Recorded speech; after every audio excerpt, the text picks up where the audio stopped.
ഞാൻ ഒരു 2015 ഇപ്പൊ ഒക്കെ ഇല്ലല്ലേ? ഹിരൺ ജോയിൻ ചെയ്യുമ്പോഴാണല്ലോ എക്കോ വരുന്നത്.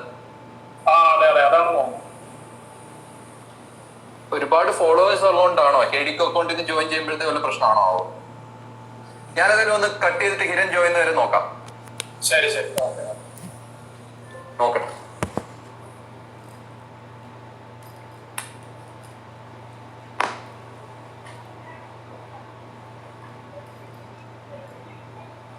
ഓക്കെ, ഞാനതിൽ ഹിരൺ ജോയിൻ ചെയ്യുന്നുണ്ടോ നോക്കാം. സപ്പോസ് അപ്പോഴും എക്കോ തുടർന്നും വന്നുകൊണ്ടിരിക്കുകയാണെങ്കിൽ എല്ലാവരും കൂടുതലായിട്ട് ഉപയോഗിച്ചുകൊണ്ടിരുന്ന ഒരു സമയമായിരുന്നു അത്. അപ്പം I can just start answering the questions that അവൻ ഓൾറെഡി പ്രിപ്പയർ ചെയ്തിരുന്നത്.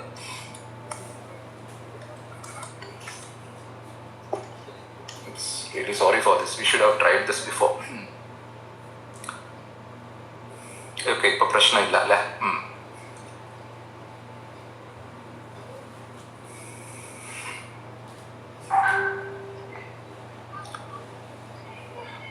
ഓക്കെ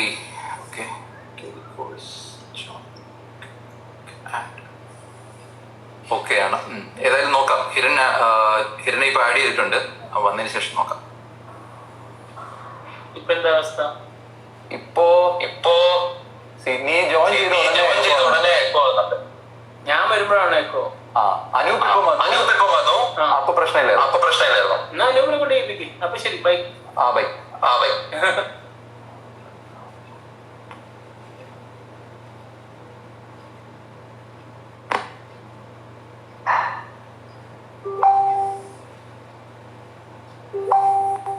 ഓക്കെ, ഞാൻ അനൂപിന് വെയിറ്റ് ചെയ്യാണ്. എക്കോ ഉണ്ടോ? അതിപ്പോ ശരിയാക്കാം. വെറുതെ തന്നെ സംസാരിക്കാൻ ഒരു വിഷമന്നേ. ആരെങ്കിലും ഉണ്ടെങ്കിലും ഒരു സന്തോഷമുണ്ട്. ആരോടെങ്കിലും നോക്കി സംസാരിക്കാമല്ലോ.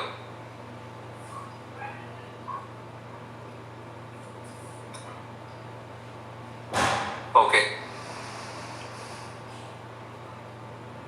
അപ്പൊ ഹിരൺ ചോദിച്ച ചോദ്യത്തിന് ഏതായാലും ഞാൻ മറുപടി പറയാം. എന്തുകൊണ്ട് ഫ്രീലാൻസിലേക്ക് മാറിയെന്നായിരുന്നു ചോദ്യം. സോ ഞാൻ പറഞ്ഞിട്ട് എന്താണെന്ന് വെച്ചാൽ എല്ലാവർക്കും ഒരു പേഴ്സണൽ ഗ്രോത്ത് അല്ലെങ്കിൽ കരിയർ ട്രാജക്ടറി എങ്ങനെ പോകണം എന്നുള്ള ഒരു ഐഡിയ ഉണ്ടാവുമല്ലോ, ഒരു 10-12 വർഷം ഫീൽഡ് വർക്ക് ചെയ്യുമ്പോൾ. അപ്പൊ എന്റെ മുമ്പിൽ ഉണ്ടായിരുന്ന ഒരു ചോയ്സ് ഒരു ഇൻഡിവിജ്വൽ കോൺട്രിബ്യൂട്ടർ ആയിട്ട് ഒരു കമ്പനിയിൽ വർക്ക് ചെയ്യാം, അല്ലെങ്കിൽ ഒരു മാനേജറിയൽ റോൾ, അല്ലെങ്കിൽ ഒരു കുറച്ചുകൂടി അഡ്മിനിസ്ട്രേറ്റീവ് ഇന്റൻസീവ് ആയിട്ടുള്ള ഒരു റോളിലേക്ക് ഫോക്കസ് ചെയ്യാം എന്നുള്ള ഒരു ഓപ്ഷൻ ഉണ്ടായിരുന്നു. അത് എന്തുകൊണ്ട് ആ സമയത്ത് എനിക്ക് അത്ര താല്പര്യമില്ലാത്ത ഒരു ഓപ്ഷൻ ആയിരുന്നത്. അപ്പോ ആ സമയത്ത് തന്നെ എനിക്ക് ഒരു സ്റ്റാർട്ടപ്പിൽ വർക്ക് ചെയ്യാൻ ഓപ്ഷൻ ഉണ്ടായിരുന്നു. ഞാൻ ഒരു 2013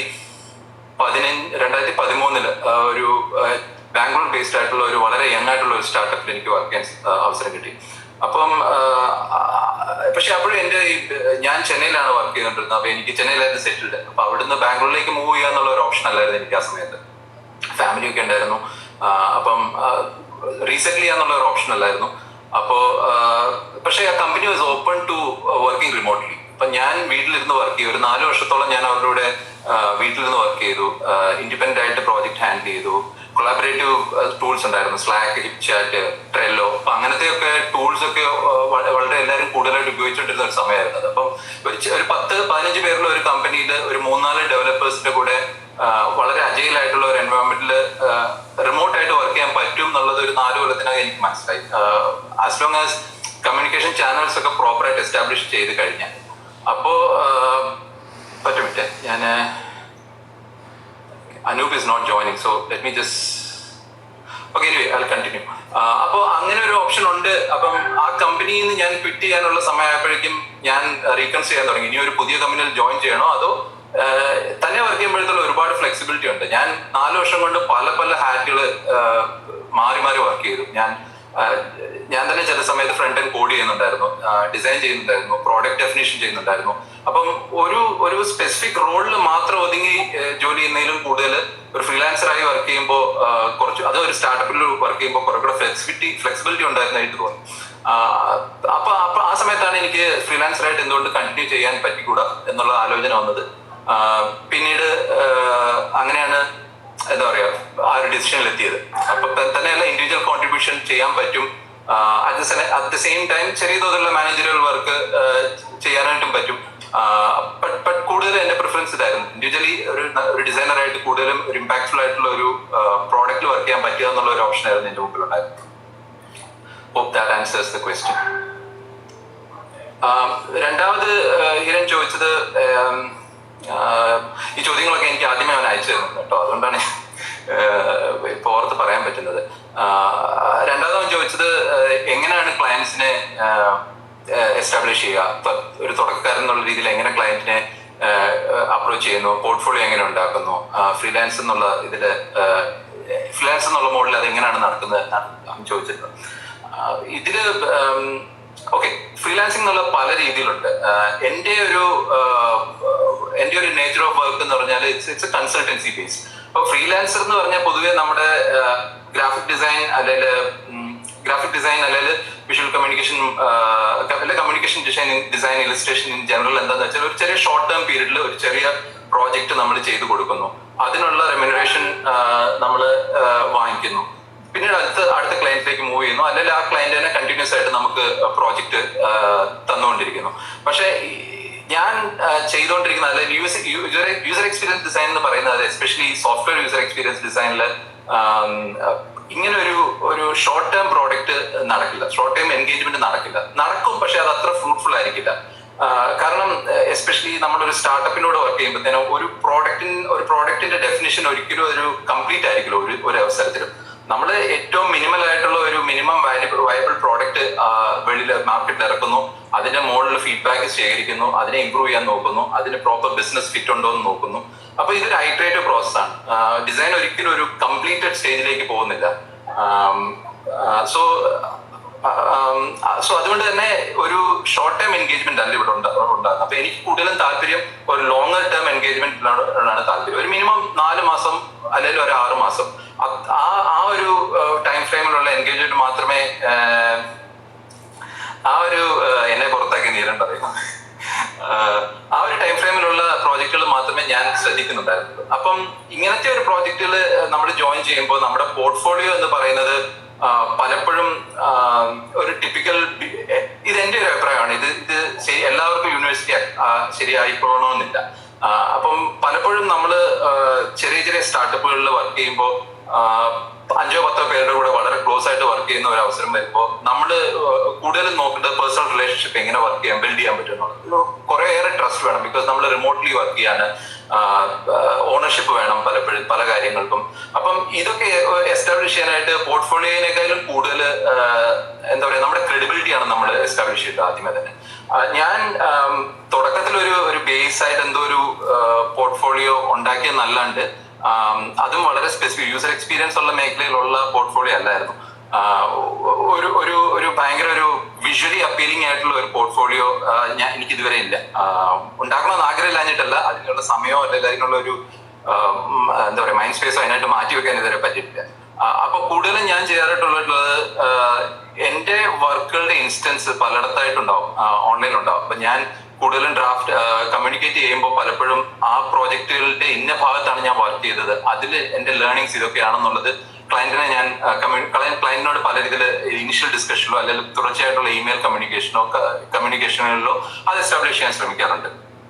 അപ്പോ ഒരു പോർട്ട്ഫോളിയോക്കാളും ഉപരി എന്റെ പ്രീവിയസ് വർക്കിനെ പറ്റിയും പിന്നെ ഞാൻ വർക്ക് ചെയ്ത മറ്റു ആൾക്കാരുടെ റെഫറൻസും അത് വളരെ ഇമ്പോർട്ടന്റ് ആണ്. എന്നെ സംബന്ധിച്ചിടത്തോളം ഒരു ലോങ് ടേം കോൺട്രാക്ട് എസ്റ്റാബ്ലിഷ് ചെയ്യണമെന്നുണ്ടെങ്കിൽ ഞാൻ എത്ര കണ്ട് റിലയബിൾ ആണ്, ആ കമ്പനിക്ക് എന്തുമാത്രം വാല്യൂ കൊടുക്കാൻ എന്നെ കൊണ്ട് പറ്റുമെന്നുള്ളത് അതേപോലത്തെ കമ്പനികളിൽ വർക്ക് ചെയ്തിട്ടുള്ള എന്റെ കൂടെ വർക്ക് ചെയ്തിട്ടുള്ള മറ്റുള്ളവർ പറയുമ്പോഴാണ് കൂടുതൽ ക്രെഡിബിലിറ്റി ഉണ്ടാകുന്ന വിശ്വസിക്കുന്ന ആളാണ് ഞാൻ. അപ്പോ ഇതാണ് എന്നെ സംബന്ധിച്ചോളം പോർട്ട്ഫോളിയോക്കായാലും എന്റെ ലൈൻ ഓഫ് വർക്കിൽ കൂടുതൽ സഹായകരമായിട്ടുള്ളത്. സോ ഞാൻ ആദ്യത്തെ എന്റെ ക്ലയന്റിനെ ഫ്രീലാൻസ് ചെയ്യാൻ നോക്കുമ്പോൾ ആദ്യത്തെ എന്റെ ക്ലയന്റിനെ കണ്ടുപിടിച്ചത് ഒബ്വിയസ്ലി വേർഡ് ഓഫ് മൗത്ത് കൂടെ ഒന്നുമല്ല. ഓൾദോ അത് കഴിഞ്ഞ് സബ്സിക്വന്റ് ആയിട്ട് എനിക്ക് വന്ന വർക്കുകൾ പലപ്പോഴും കൂടെ പണ്ട് വർക്ക് ചെയ്ത ആൾക്കാർ പ്രൊഡക്റ്റ് തുടങ്ങുമ്പോൾ അവരെ നേവിഗേറ്റ് ചെയ്യുക അങ്ങനത്തെ രീതിയിലാണ് വന്നിട്ടുള്ളതെങ്കിലും ആദ്യമേ എന്റെ ഏറ്റവും ആദ്യത്തെ ക്ലയന്റ് വന്നത് ഞാൻ ഏഞ്ചൽ ലിസ്റ്റ് എന്നുള്ള ഒരു സൈറ്റ് ഉണ്ട്, നിങ്ങൾക്ക് പലർക്കും അറിയാമായിരിക്കാം. അത് ബേസിക്കലി സ്റ്റാർട്ടപ്പുകളുടെ ഒരു ലിങ്ക്ഡിൻ നെറ്റ്വർക്ക് പോലെ എന്ന് പറയാം. സോ സ്റ്റാർട്ടപ്പ് ഫൗണ്ടേഴ്സ് പലപ്പോഴും അവരുടെ കമ്പനികളുടെ പറ്റി എന്താ പറയാ കമ്പനികളുടെ പ്രൊഫൈൽ ബിൽഡ് ചെയ്യുകയും അവർക്ക് എന്തുമാത്രം ഫണ്ട് റേസ് ചെയ്തു, അപ്പൊ അങ്ങനത്തെ പല കാര്യങ്ങളും ഡിസ്കസ് ചെയ്യുന്ന ഒരു സ്പേസ് ആണ് ഏഞ്ചൽ ലിസ്റ്റ്. അപ്പൊ ഞാൻ എന്ത് ചെയ്തു, എന്റെ മുമ്പിൽ 2-3 കസ്റ്റമർ എനിക്ക് ചെന്നൈ വിട്ടു പോകാൻ പറ്റില്ല, എനിക്ക് ഒരു ലോങ് ടേം കോൺട്രാക്ട് വേണം, ആൻഡ് എന്റെ ഫീൽഡ് യൂസർ എക്സ്പീരിയൻസ് ആണ്. അപ്പം അങ്ങനത്തെ ക്ലയന്റിനെ ഞാൻ കണ്ടുപിടിക്കുക എന്നുള്ളത് ഒരു കുറച്ച് ബുദ്ധിമുട്ടുള്ള കാര്യമാണ്. അപ്പൊ ഞാൻ ചെയ്തതെന്താ വെച്ചാൽ സ്റ്റാർട്ടപ്പുകളെ വേണം. സോ അപ്പൊ അത് സ്റ്റാർട്ടപ്പുകൾ ഏറ്റവും കൂടുതൽ എന്താ പറയുക വന്ന് അവരുടെ കാര്യങ്ങൾ ഡിസ്കസ് ചെയ്യാൻ സാധ്യതയുള്ള സ്ഥലം ഏഞ്ചൽ ലിസ്റ്റ് ആണ്. അപ്പൊ ഞാൻ ഏഞ്ചൽ ലിസ്റ്റ് പോയി ചെന്നൈ എന്നുള്ള സിറ്റിയിലുള്ള ഒരു 5-10 കമ്പനികളെ കണ്ടുപിടിച്ചു. അപ്പൊ അവര് ചെയ്യുന്ന എന്താണെന്ന് ഞാൻ കുറച്ച് റിസർച്ച് ചെയ്തു. അപ്പം അവര് ചെയ്യുന്ന ഫീൽഡിൽ എനിക്ക് എന്തെങ്കിലും ചെയ്യാൻ പറ്റുമോ എന്നുള്ളത് ഞാൻ ഇവാലുവേറ്റ് ചെയ്തു. അവരുടെ ഇപ്പോ എക്സിസ്റ്റിംഗ് ആയിട്ടുള്ള പ്രോഡക്റ്റ് ഏത് സ്റ്റേജിലാണ്, അവർക്ക് ഓക്കെ ഒബ്വിയസ്ലി അവർ ഫണ്ടഡ് ആണോ, അവരെങ്ങനെ രീതിയിൽ എന്നെ അഫോർഡ് ചെയ്യാൻ പറ്റുന്നുണ്ടോ അവർക്ക്. അപ്പൊ ഇങ്ങനത്തെ പല കാര്യങ്ങളും ഒന്ന് പഠിച്ചതിന് ശേഷം ഞാൻ ഡയറക്റ്റ്ലി അവരെ പലരെയും അതിന്റെ ഫൗണ്ടേഴ്സിനെ പലരെയും കോൺടാക്ട് ചെയ്തു. ലിങ്ക്ഡിൻ വഴിയും ഏഞ്ചൽ ലിസ്റ്റിന്റെ അകത്തൂടെ തന്നെ മെസ്സേജിങ്ങിലും പിന്നെ പേഴ്സണൽ ഇമെയിൽസ് കിട്ടുകയാണെന്നുണ്ടെങ്കിൽ പലരുടെയും പേഴ്സണൽ ഇമെയിൽസ് കണ്ടുപിടിച്ചിട്ട് ഞാൻ പലരെയായിട്ട് കോൺടാക്ട് ചെയ്തു. അപ്പൊ അങ്ങനെ വന്നതിൽ ഒരു 3-4 പേര് ആയിട്ട് ഒരു പൊട്ടൻഷ്യൽ ലീഡ് എന്ന് പറയാം. അവര് പലരും ഇൻട്രസ്റ്റ് കാണിച്ചു. ഓക്കെ, നിങ്ങൾ ഫ്രീലാൻസർ ആണല്ലേ, നിങ്ങൾ ഞങ്ങളുടെ കമ്പനിക്ക് ഈ ഒരു അവസരത്തിൽ ഒരു ഫ്രീലാൻസറിനെ ആവശ്യമുണ്ട് എന്നുള്ളത് 1-2 പേർക്ക് ബോധ്യമായി. അപ്പം അങ്ങനെ 1-2 ലീഡ് വന്നതിന് ശേഷം ഞാൻ അവരെ പേഴ്സണലി പോയി കണ്ടു. പിന്നെ ഒരു പോർട്ട്ഫോളിയോ ഇല്ലാത്ത കാരണം വേറൊരു പ്രശ്നമുണ്ട്. അപ്പൊ എന്നെ കൊണ്ട് എന്ത് ചെയ്യാൻ പറ്റുമെന്നുള്ളത് അവർക്കും അത്ര നിശ്ചയം ഉണ്ടായിരുന്നില്ല. അപ്പോ ഞാനൊരു പലരുടെ അടുത്ത് ഇന്നും ഞാനത് ഫോളോ ചെയ്യുന്ന ഒരു മെത്തേഡാണ്. ഞാൻ പലരുടെ അടുത്തും ഇതിന് ഹിരൺ പോലുള്ള ആൾക്കാർ ഈ ഒരു അപ്രോച്ചിന് വളരെ എതിരാണെന്ന് എനിക്കറിയാം. പക്ഷെ എന്നെ സമയത്തുള്ള ഒരു long term contract again establish ചെയ്യണമെന്നുണ്ടെങ്കിൽ അതിൽ കുറച്ചുകൂടി ട്രസ്റ്റ് ബിൽഡ് ചെയ്യണം. അപ്പം അതിനായിട്ട് ഞാൻ പലപ്പോഴും വർക്ക് ചെയ്യുന്നത് ഒരു 1-2 വർഷം, ഒരു 1-2 മാസം വലിയ റെമ്യൂണറേഷനോ ഒന്നും എക്സ്പെക്ട് ചെയ്യാണ്ട് ഞാൻ വർക്ക് ചെയ്യാറുണ്ട് പല കേസുകളിലും. ഒരുപാട് സമയമൊന്നുമില്ല. ഞാനൊരു മാസം 10 മണിക്കൂറോ 20 മണിക്കൂറോ അല്ലെങ്കിൽ 30 മണിക്കൂറോ ഏറിപ്പോയാൽ ഈ പറയുന്ന പ്രോജക്റ്റില് ഈ പറയുന്ന ക്ലയന്റുമായിട്ട് എൻഗേജ് ചെയ്ത് ചെറിയ മോഡ്യൂൾസ് വർക്ക് ചെയ്ത് അവർക്ക് കാണിക്കാറുണ്ട്. സോ ഇതിങ്ങനെ ചെയ്താൽ നന്നാവും, ഇതിങ്ങനെ ചെയ്ത് കഴിഞ്ഞാൽ നിങ്ങളുടെ ഇപ്പോഴത്തെ ഒരു ബിസിനസ് പ്രോബ്ലം സോൾവ് ചെയ്യാൻ പറ്റും, അല്ലെങ്കിൽ ഞാൻ ഇങ്ങനെ ഒരു പ്രോബ്ലം അതിൽ കാണുന്നുണ്ട്, ഇപ്പം നിങ്ങൾ ചെയ്ത രീതിയിൽ ഒരു ചെറിയ പ്രോബ്ലം കാണുന്നുണ്ട്, അതിനെ ഇങ്ങനെ മോഡിഫൈ ചെയ്ത് കഴിഞ്ഞാൽ നന്നായിരിക്കും എന്നുള്ള ചെറിയ ഇൻപുട്ട് കൊടുക്കും. അപ്പൊ ഇതിൽ എനിക്കും വലിയ സമയം പോകുന്നില്ല, അവർക്കും എന്താ പറയാ അവരും ഒരു വലിയൊരു കമ്മിറ്റ്മെന്റ് എനിക്ക് തരേണ്ടതില്ല. അപ്പൊ ഞാൻ ചോദിക്കുന്ന എന്താ പറയാ കോൺട്രാക്ട് ഒന്നും അവർക്ക് ഓഫർ ചെയ്യാണ്ട് തന്നെ എന്റെ വാല്യൂ അവർക്ക് അവരുടെ പ്രോഡക്റ്റിന്റേതായ രീതിയിൽ ഇവാലുവേറ്റ് ചെയ്യാൻ പറ്റാറുണ്ട് പലപ്പോഴും. അപ്പോ അങ്ങനെ അപ്പൊ ഈ ഒരു മാസം എൻഗേജ്മെന്റിനുള്ളിൽ എനിക്ക് പല കാര്യങ്ങളും മനസ്സിലാവും. ഈ ക്ലയന്റ് ഒന്നാമത് ഈ ഒരു വേവ് ലെങ്ത് എന്ന് പറയുന്ന കാര്യമുണ്ടല്ലോ, നമ്മൾ പറയുന്ന കാര്യങ്ങൾ അക്സെപ്റ്റ് ചെയ്യാനോ അല്ലെങ്കിൽ ആ കാര്യങ്ങൾ അവർക്ക് ഉപകാരപ്രദമാകുമോ എന്നുള്ളത് അവർക്ക് മനസ്സിലാകണം, അല്ലെങ്കിൽ നമുക്ക് മനസ്സിലാകണം. കാരണം ഇങ്ങനെ ഒരു ലോങ് ടേം എൻഗേജ്മെന്റ് എന്തെങ്കിലും 2 പേർക്ക് എന്തെങ്കിലും ബെനിഫിറ്റ് ഉണ്ടോ എന്നുള്ളത് ആദ്യമേ തന്നെ നമുക്ക് മനസ്സിലാക്കണം. അപ്പൊ ഈ ഒരു എന്താ പറയാ ഈ 1 month 2 months ഗ്രൂമിംഗ് പീരീഡിൽ ഈ പല കാര്യങ്ങളും നമ്മൾ ഒരു ബേസ് ലൈനിലേക്ക് കൊണ്ടുവരും. ഇതിനുള്ളിൽ തന്നെ ഞാൻ അവരോട് പറയും, ഞാൻ നിങ്ങളോട് വർക്ക് ചെയ്യണമെന്നുണ്ടെങ്കിൽ അടുത്ത ഒരു 6 മാസത്തേക്ക് ഞാൻ 30 മണിക്കൂറോ 40 മണിക്കൂറോ അല്ലെങ്കിൽ 60 മണിക്കൂറോ നിങ്ങൾക്ക് വേണ്ടി സ്പെൻഡ് ചെയ്യാൻ പറ്റും. അപ്പൊ അതൊരു ഗ്യാരണ്ടിയാണ്. അപ്പൊ അതിനനുസരിച്ച് ഞാൻ നിങ്ങൾക്ക് ചാർജ് ചെയ്യും. ഈ 6 മാസം എനിക്ക് കണ്ടിന്യൂസ് ആയിട്ട് വർക്ക് വന്നിരിക്കണം, അത് തരേണ്ടത് നിങ്ങളുടെ ചുമതലയാണ്. അതിന് ഞാൻ എത്രയായിരിക്കും റേറ്റ് എന്താ പറയാ ഡിഫൈൻ ചെയ്യുക. അപ്പൊ ഇങ്ങനെ ഒരു കോൺവെർസേഷൻ ആണ് പലപ്പോഴും നടക്കുക. സോ ഐ തിങ്ക് ദാറ്റ്സ് ഈ ഒരു മോഡ് എനിക്ക് ഇതുവരെ വർക്ക് ചെയ്തിട്ടുണ്ട്. ഇപ്പൊ എല്ലാ ക്ലയന്റിന്റെ അടുത്ത് ഇത് സക്സസ്ഫുൾ ആണോ എന്ന് ചോദിച്ചു കഴിഞ്ഞാൽ ഞാനൊരു I haven't taken a step back and evaluated it so much. പക്ഷെ ഒരു 80% ക്ലയൻസിനോട് ഇതുവരെ ഞാൻ വർക്ക് ചെയ്തതിൽ ഇങ്ങനത്തെ ഒരു മോഡ് ഓഫ് വർക്ക് എസ്റ്റാബ്ലിഷ് ഉണ്ട്. ഞാൻ 80% പറയുന്നത് it's not a big number. ഞാൻ അറ്റ് എ ടൈം ഒരു 2-3 ക്ലയൻസിന്റെ കൂടെ വർക്ക് ചെയ്യാൻ പറ്റുള്ളൂ. കാരണം ഒരു മാസം ഒരു ക്ലയന്റ് തന്നെ 80 മണിക്കൂർ കൊടുക്കുക അല്ലെങ്കിൽ 60 മണിക്കൂർ കൊടുക്കുക എന്ന് പറഞ്ഞു കഴിഞ്ഞാൽ നിങ്ങൾക്ക് തന്നെ കൂട്ടിയ ഒരു 3 ക്ലയൻസ് നമുക്ക് വർക്ക് ചെയ്യാൻ പറ്റും. അതിലെല്ലാം നമ്മൾ സൂപ്പർ ഹ്യൂമൻ ആയിരിക്കണം. സോ ബേസിക്കലി അതാണ് ഇപ്പോഴത്തെ എന്റെ മോഡ് ഓഫ് വർക്കിംഗ്. ഇത് എല്ലാ ഫ്രീലാൻസേഴ്സിനും വർക്ക് ചെയ്യുമോ എന്ന് എനിക്കറിയില്ല. കാരണം നിങ്ങളൊരു ഗ്രാഫിക് ഡിസൈനർ ആണെങ്കിലോ ഒരു പക്ഷെ തീർച്ചയായും നിങ്ങൾക്ക് ഒരു നല്ല പോർട്ട്ഫോളിയോ വേണം. കാരണം നിങ്ങൾ ചെയ്യുന്ന വർക്ക് കൂടുതൽ ഒരു വിസറൽ ഔട്ട്പുട്ടാണ്. അതൊരു ചെറിയ ടൈം ലൈനിൽ തീർത്ത് കൊടുക്കേണ്ട ഒരു പ്രോജക്റ്റ് ആണ്. അപ്പോ അതിന്റെ ഒരു ഔട്ട്പുട്ട് നിങ്ങൾ ചെയ്ത മറ്റു വർക്കുകൾ കുറച്ചുകൂടെ വിഷ്വലി പലർക്കും ജഡ്ജ് ചെയ്യാൻ പറ്റും, അൺലൈക്ക് യൂസർ എക്സ്പീരിയൻസ് ഡിസൈൻ. അപ്പോ depending on where you want to find your niche as a designer, be it a graphic designer, be it a type designer, be it just ഒരു input മതിയാവും അവർക്ക്. നിങ്ങൾ portfolio വേണോ, നിങ്ങൾ portfolio ആയിട്ട് എന്ത് prove ചെയ്യേണ്ടി വരും എന്നുള്ളത് ഒരുപാട് സമയമൊന്നുമില്ല. ഞാനൊരു മാസം 10 മണിക്കൂറോ 20 മണിക്കൂറോ അല്ലെങ്കിൽ 30 മണി ഓക്കെ. സോ വേറെന്താ ചോദ്യം ചെയ്ത് ചെറിയ മോഡ്യൂൾസ് വർക്ക് ചെയ്ത് അവർക്ക് കാണിക്കാറുണ്ട്. സോ ഇനി ഇതിങ്ങനെ ചെയ്താൽ നന്നാവും, ഇതിങ്ങനെ ചെയ്ത് കഴിഞ്ഞാൽ നിങ്ങളുടെ ഇപ്പോഴത്തെ ബിസിനസ് പ്രോബ്ലം സോൾവ് ചെയ്യാൻ പറ്റും, അല്ല ഞാൻ ഇങ്ങനെ ഒരു പ്രോബ്ലം അതിൽ കാണുന്നുണ്ട്. ഇപ്പോഴത്തെ കാര്യം ക്ലയന്റിനോട് എങ്ങനെ എക്സ്പെക്ടേഷൻസ് സെറ്റ് ചെയ്യുന്നു എന്ന് ചോദിച്ചിരുന്നു. ഓക്കെ, ഇതും ഇപ്പൊ ഞാൻ ഒരു കമ്മിറ്റ്മെന്റ് എനിക്ക് തരേണ്ടതില്ല. അപ്പൊ ഞാൻ ചോദിക്കുന്ന എന്താ പറയാ കോൺട്രാക്ട് ഒന്നും അവർക്ക് ഓഫർ ചെയ്യാണ്ട് തന്നെ എന്റെ വാല്യൂ അവർക്ക് അവരുടെ പ്രോഡക്റ്റിന്റേതായ രീതിയിൽ ഇവാലുവേറ്റ് ചെയ്യാൻ പറ്റാറുണ്ട് പലപ്പോഴും. അപ്പോ അങ്ങനെ അപ്പൊ ഈ ഒരു മാസം എൻഗേജ്മെന്റിനുള്ളിൽ എനിക്ക് പല കാര്യങ്ങളും മനസ്സിലാവും. ഈ ക്ലയന്റ് ഒന്നാമത് ഈ ഒരു വേവ് ലെങ്ത് എന്ന് പറയുന്ന കാര്യമുണ്ടല്ലോ, നമ്മൾ പറയുന്ന കാര്യങ്ങൾ അക്സെപ്റ്റ് ചെയ്യാനോ അല്ലല്ല ആ കാര്യങ്ങൾ അവർക്ക് ഉപകാരപ്രദമാകുമോ എന്നുള്ളത് അവർക്ക് മനസ്സിലാകണം, അല്ലെ നമുക്ക് മനസ്സിലാകണം. കാരണം ഇങ്ങനെ ഒരു ലോങ് ടേം എൻഗേജ്മെന്റിൽ രണ്ടുപേർക്ക് എന്തെങ്കിലും ബെനിഫിറ്റ് ഉണ്ടോ എന്നുള്ളത് ആദ്യമേ തന്നെ നമുക്ക് മനസ്സിലാക്കണം. അപ്പൊ ഈ ഒരു എന്താ പറയാ ഈ 1 month 2 months ഗ്രൂമിംഗ് പീരീഡിൽ ഈ പല ഇതിന്റെ ക്യാമറയുടെ ഫ്രണ്ട്